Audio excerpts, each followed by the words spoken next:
Robert Plank Show, episode 131, Inner Game, Journaling and Coaching with Kim Ades. Be sure to go to robertplank.com/iTunes and subscribe to the show right now. Hey everyone, and welcome back to the Robert Plank Show. Today we're going to talk to an author, speaker, entrepreneur, coach, and mother of five.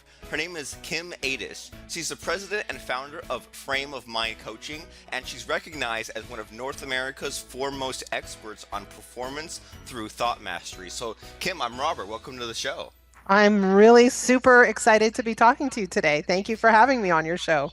Heck yeah, well, I am right there with you. So, I know nothing about you, so can you kind of fill us in on your website, yourself, what you do, what makes you unique and special? Well, I live in Toronto. I am have five kids, as you mentioned. I run a coaching company called Frame of Mind Coaching. We coach the highly driven population that is moving and shaking and highly frustrated.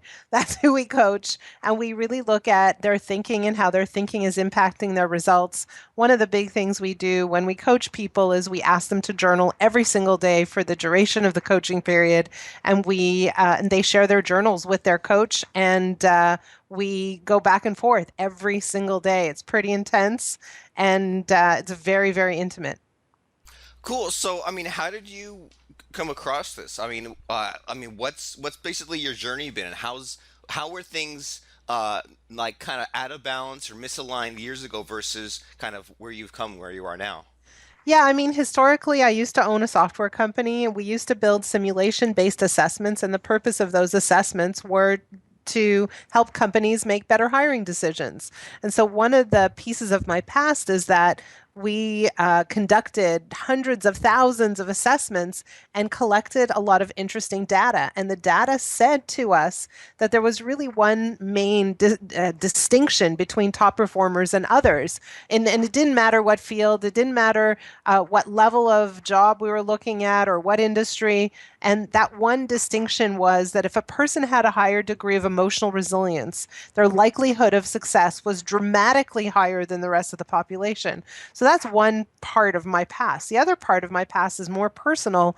I was married, had a tough marriage towards the end, ended up getting divorced, and kind of my life exploded. I owned my last company with my ex-husband, ended up having to sell my shares. And I had to recreate my life, and one of the ways I did it was through the process of journaling. I journaled just to get everything out of my brain, all the worries, all the fears, all the anger, all the frustration, all the anxiety, all of it. And I started to realize that journaling is a very, very powerful tool to help people move to a new place. And so that's how and when I started Frame of Mind Coaching, I incorporated journaling from the get-go. So, I mean, with all this journaling stuff, like I kind of go back to it every now and then. Like I always hear about it. I hear like it's this good thing to do, but I don't have like a very good, I guess, like system or structure to keep doing it consistently. So, do you have like some kind of formula? Like, is there like a set like time of day you do it? Is there like a set prompt, or is it a set length of wordage, length of time, or like what's the process for this journaling stuff for you? Well, so I mean, there's so many different things. When we journal with our clients, they journal every day. They can pick whatever time of day they like. A lot of my clients journal right before bed. It's a funny thing, but that's when they journal. It's like their whole day has passed and now they're doing a download. So I have that. I have another set of clients that journal right in the morning. But remember, this is journaling with your coach. So every time they journal, their journal comes to me as their coach, and I read and respond to the journal. So imagine like a journal that talks back, right? Like it's like you're in this dialogue every single day. So it's a very, very rich experience. But let's say you don't have a coach. Let's say you're just journaling. And so one of the things that we do is we provide people with the opportunity to journal on a regular basis, and we give them journaling prompts. And so that's a program called FOM, or Frame of Mind Essentials. And so every 3 days you get a new journaling prompt. And why every 3 days? Because we give you a little time to process what you're writing on the first day. Because sometimes you need to think about the question that you're being asked. So I encourage you to access prompts somehow. through frame of mind coaching or otherwise. There's lots out there, lots available.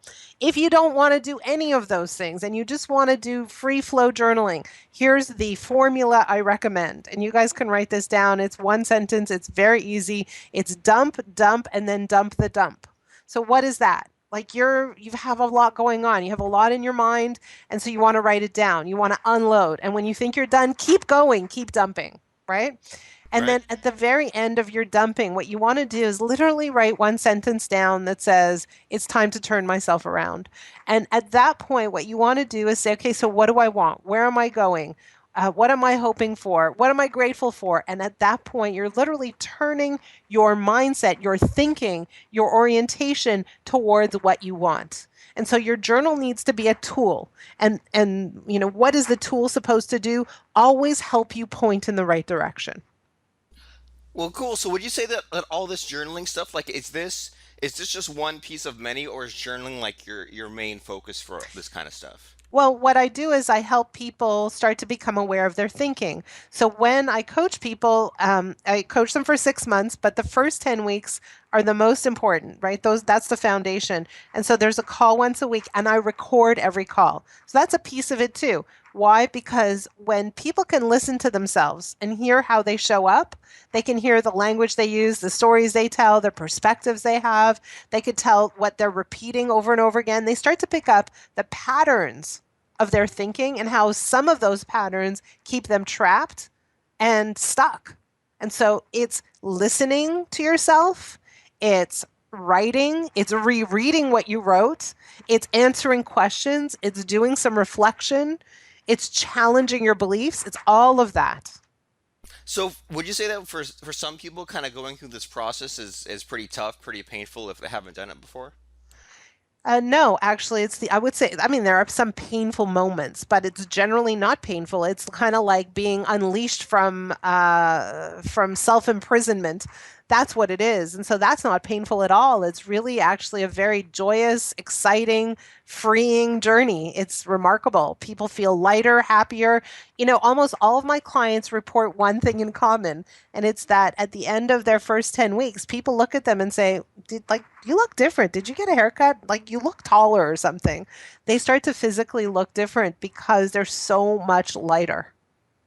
Well, cool. So it sounds like a lot of what you do to help people is just kind of get them to be self-aware, I guess, right? Like by Well, doing the journaling. Oh, go ahead. yeah, it's more than being self-aware. It's identifying the thinking that is keeping them trapped or stuck or causing them problems. So I'll give you a perfect example, right? I have a client who has a belief, and the belief is that everybody he works in a small city, and he believes that everybody in his city does not want his success. So that belief slows him down. That belief causes him to be defensive and experience a lot of friction with other business owners in his neighborhood. It doesn't help him succeed. It hurts him. I'll give you another example. Another client of mine has the belief that, he'll never match up to his parents' level of success. No matter how hard he tries, that he just doesn't have what it takes in order to succeed. And so that kind of thinking also erodes his likelihood of success. Interesting. And just something that it seems like with the right tools, something that could be easy to fix, but if we don't even, I guess if we don't even know that that problem's there, I mean, how do you, it'll just block everything, it sounds like. It blocks everything. And so it's funny that you use the word tool. It's not so much about tools to fix it, it's about challenging your fundamental thinking. Like, we operate with thinking, but a lot of that thinking is kind of subconscious. It's not aware. We're not aware of it, right? And so the question is first becoming aware of it, putting it on the table, and then challenging the heck out of it. You use the word heck. I like that word. I'm going to take it. Go Um, for it. so, challenging the heck out of the thoughts that you have that simply don't make sense. We invent our view of the world. We make things up. We make stories up. And if we have the ability to make stories up, why are we making stories up that make it harder for us to succeed? I And it mean, could be Could be I'm not lovable. It could be like I had a call with another client the other day who said, I'm terrified that I'm going to be poor. I'm afraid of poverty. I saw what happened to my parents, and that scares the living daylights out of me. So I'm very cheap and I'm constantly living with the fear of loss. Okay, well, I don't know. So how does that manifest, right? How does that show up? It means that he's not making decisions that propel him forward. He's always tight-fisted and not, not taking any valuable risks, and he's always scared. That's not going to lead him to success. So with these different clients that you work with, have you been seeing that? Do they all have like a common problem, or is there some kind of common thread with all these people that you're helping out? Everybody has a different story or set of stories. So one person may have a conflict with their partner. Another person may have had a really tough childhood. Another person may, be very, very health conscious, and that's all he thinks about. Another person might be a perfectionist. Another person might get annoyed easily. Another person might have a problem with rage. Like actually, I had a client recently who started off his coaching process by saying, "I'm a rager." And I said, "Well, what does that mean?" He said, "Well, I get really, really mad. I throw things when I'm mad. I punch things. I break things. I get mad and I yell and I scream and kind of the house shakes. I never hurt anybody, but I'm a rager." Well, 10 weeks later, that just doesn't exist. It's gone. It's finished. It's over. And the question is, what caused his rage? The cause of his rage was he believed that other people's behaviors what were a good reason for him to lose it all the time. He always constantly felt offended by the actions and behaviors of others. And he sort of started to learn that the actions of others had really very little to do with him. So so yes, what we see is different stories, and we also see a different set of beliefs.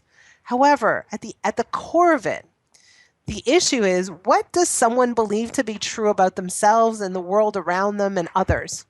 And so, in a sense, everybody's journey is very, very unique, but it's parallel. It's similar. Okay, I mean that makes a lot of sense. So with all these people that you've been helping and these different techniques that you have, do you have anything lately that's just kind of been really like excite like either I don't know like a technique to help people or like a current project you're working on? I mean, what kind of new and cutting edge thing has you excited right now? Well, there's a couple of things. Number one is I'm doing a lot of speaking. I'm out there working with organizations and teaching leaders that acquiring coaching skills is a really critical part of being a great leader. And so I'm working with a lot of leaders on their coaching skills. So that's kind of cool and exciting. And the other thing is you ask for techniques or tools, and if your listeners are up for it, I'll give them an assignment.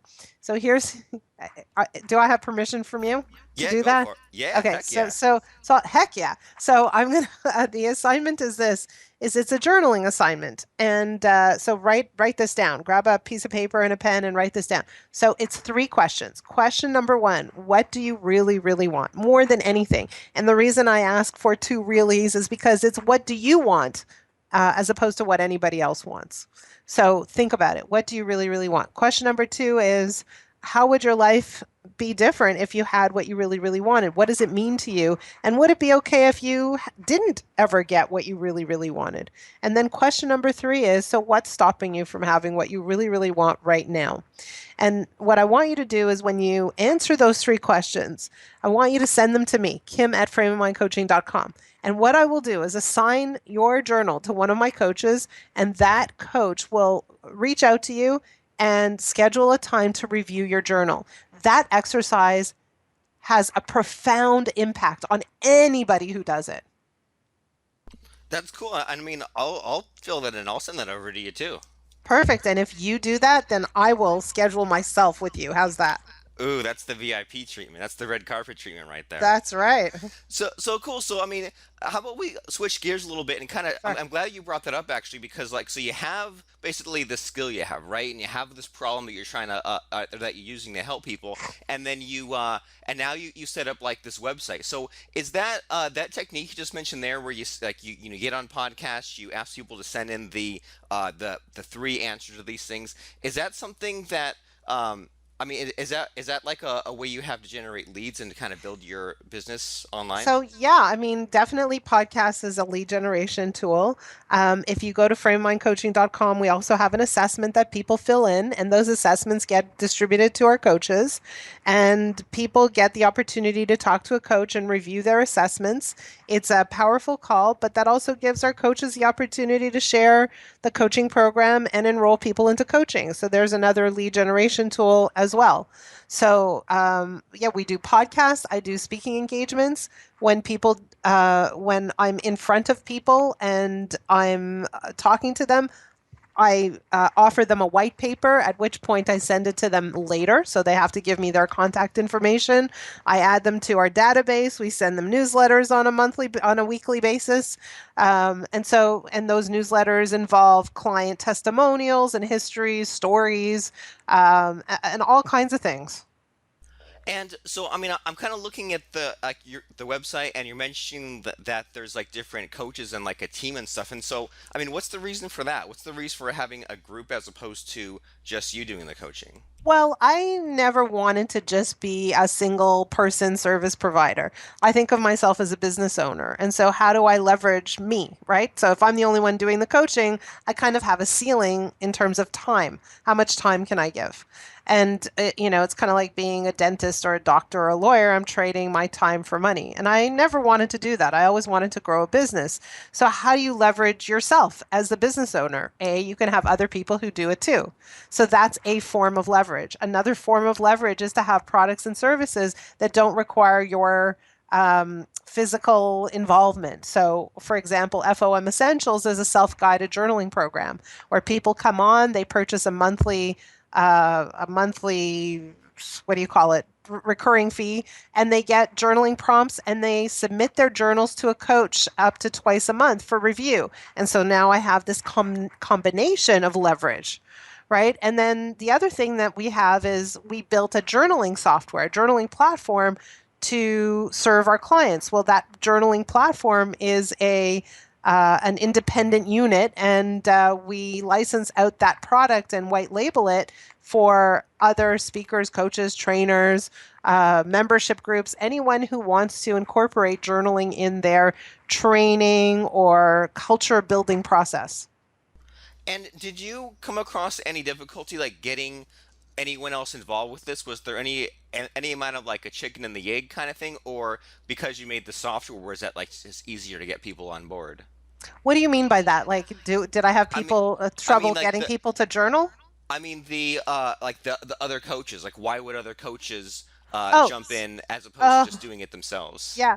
So I mean, this is my story. This is my kind of path, is that what's happened for me is that people have gone through coaching and they've had such an extraordinary experience with the brand, the process, the methodology, the philosophy, all of that. They've had such an overwhelmingly positive personal experience that at the end of their coaching, they say, man, I want more. How do I become a coach? Can you train me? And so we literally certify coaches in the frame of mind coaching method. And then at the end of that process, there are some of them that are just, superstars, and we want to keep them as part of the team. And so that's how you see those coaches. I don't just go find coaches out there in the world and say, "Hey, you want to join me?" I don't do that.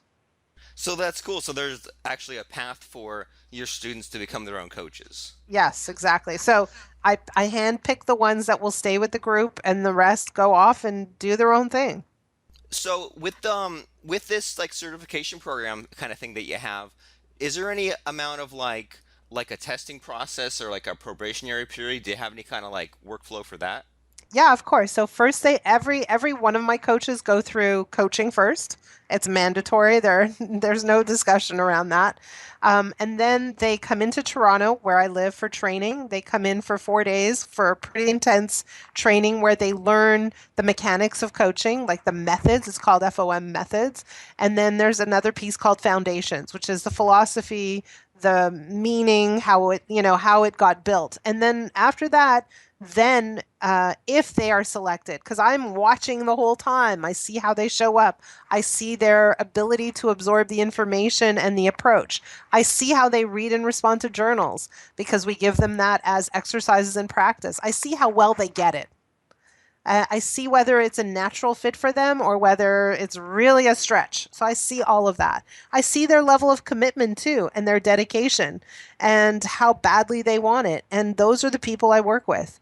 And if those people show up, then they have to coach a certain number of hours before they, and then have an exam, and then they get certified with me in my company.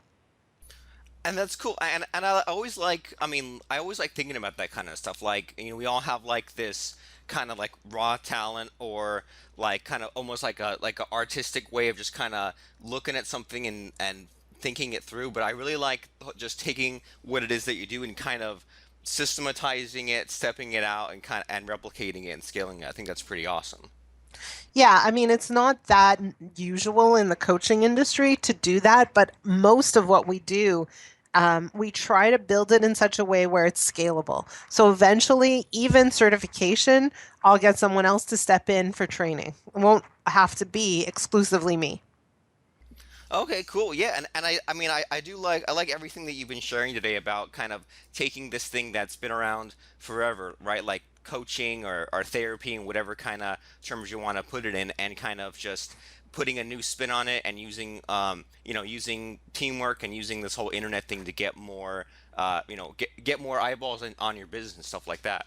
So That's right.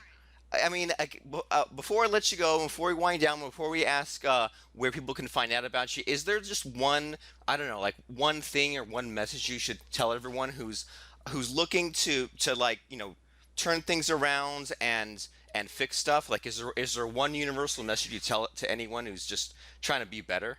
So can I give you two universal concepts? Perfect. Let's do For it. people who are in business and they're trying to grow their businesses and they're trying to do 10 million things at the same time, what I would suggest to you is don't do 10 million things. Do three and do just narrow it down.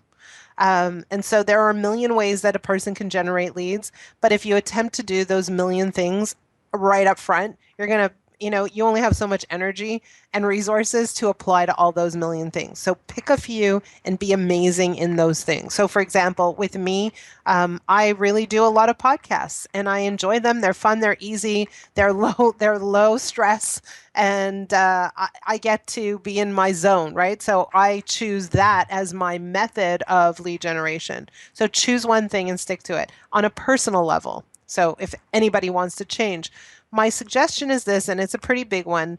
Like, don't look out there to do something different in order to change. People often think that they have to take massive action in order to change.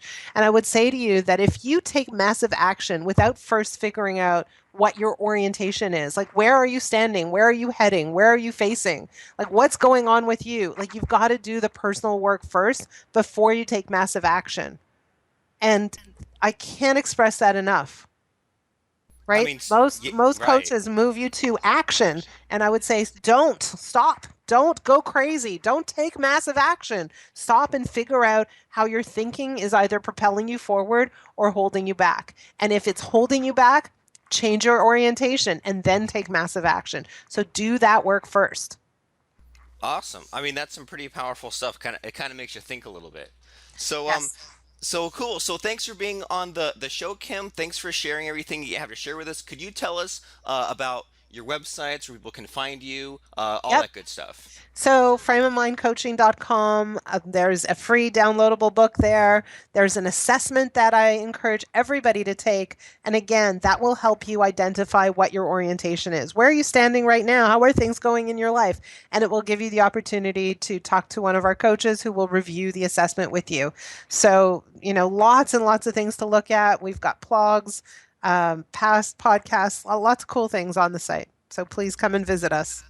Awesome. Frameofmindcoaching.com. So thanks again, Kim, for being on the show and for sharing what you have to share with us. Thank you so much for having me on the show. Thank you for the opportunity.